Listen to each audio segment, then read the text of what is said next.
Next, let's talk about China's exchange rate policy. Now let's go through the history of China's exchange rate policy. China has switched between a fixed exchange rate and a managed for exchange rate from time to time. In 2000, it fixed the exchange rate at 8.28 yuan per USD. In 2005, it moves to a managed for exchange rate and allows the currency to appreciate.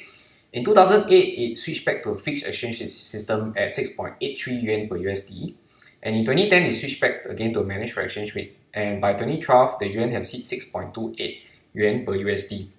You can see that the yuan has been appreciating over time. The big question here lies, why did China want to adopt a fixed exchange rate system in the year 2000 and 2008? And actually the better question is to ask, if China did not adopt a fixed exchange rate system, what would have happened?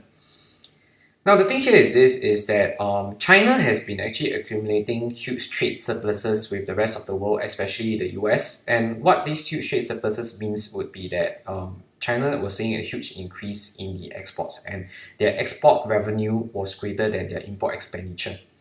Now, what would have happened would be that if the Chinese currency was allowed to float, the constantly increase in demand for Chinese export would have led to an increase in demand for Chinese currency in order to buy these Chinese exports, which meant that the Chinese currency would have appreciated over time.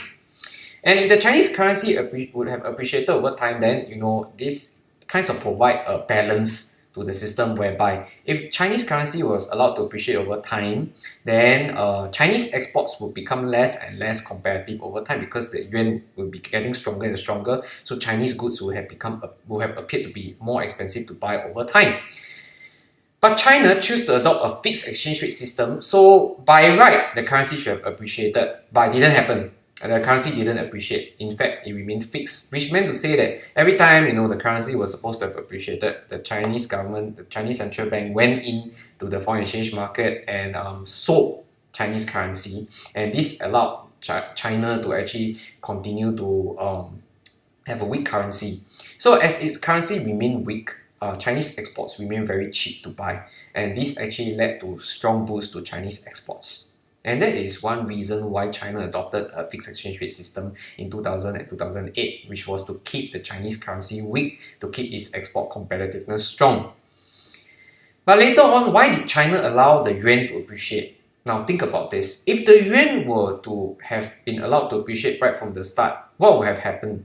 What would have happened would be that the Chinese would find imports would be becoming cheaper to buy. This would have reduced imported inflation.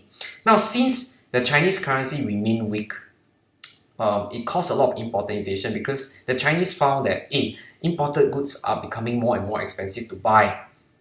Alright, so if imported goods are becoming more and more expensive to buy, then your standard of living will be affected.